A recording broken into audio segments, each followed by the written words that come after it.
அஸ்ஸலாமு அலைக்கும். மீஷோவில் இந்த குர்த்தி அண்டர் 299 வாங்கியிருக்கேன். 2 டிஃப்ரெண்ட் குர்த்திஸ் வாங்கியிருக்கேன். அந்த வீடியோ அடுத்து வரும். சேனலை சப்ஸ்கிரைப் பண்ணிக்கோங்க. அதே மாதிரி நிறைய வீடியோஸ் போட்டிருக்கேன், சேனலை செக் பண்ணிக்கோங்க. இந்த குர்த்தியை நான் ரொம்ப நாளாக விஷ்லிஸ்ட்டில் போட்டு வச்சு வாங்கினேன். இந்த கலர் தான் எனக்கு ரொம்ப பிடிச்சிருந்துச்சு.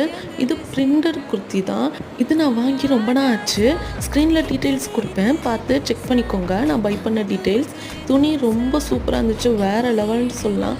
சூப்பர் குவாலிட்டியில் நல்ல காட்டன். இந்த பிரிண்டர்லாம் போயிடும்னு நினச்சிங்கன்னா போகாது. 3 டைம்ஸ் வாஷ் பண்ணி யூஸ் பண்ணிட்டு தான் இந்த வீடியோ நான் போட்டிருக்கேன். பிரிண்டடாக இருந்தாலுமே நம்ம வாஷ் பண்ணுறதை பொறுத்து தான் இருக்குது. வாஷிங் மிஷினில் போடாமல் வாஷ் பண்ணால் நல்லா தான் இருக்கும். இதோட கிளாத்துக்காகவே இதை பர்ச்சேஸ் பண்ணலாம். அவ்வளோ சாஃப்ட், அவ்வளோ கம்ஃபர்டபுளாக இருந்துச்சு. இந்த ப்ராடக்டோட கோட் அண்ட் ப்ரைஸையும் ஸ்க்ரீனில் கொடுத்துட்றேன். கம்யூனிட்டி போஸ்ட்லேயும் லிங்க் கொடுக்குறேன், செக் பண்ணிக்கோங்க. இந்த வீடியோ உங்களுக்கு யூஸ்ஃபுல்லாக இருந்துச்சுன்னா சப்ஸ்கிரைப் பண்ணிவிட்டு லைக் பண்ணிக்கோங்க. அடுத்த வீடியோவில் பார்க்கலாம்.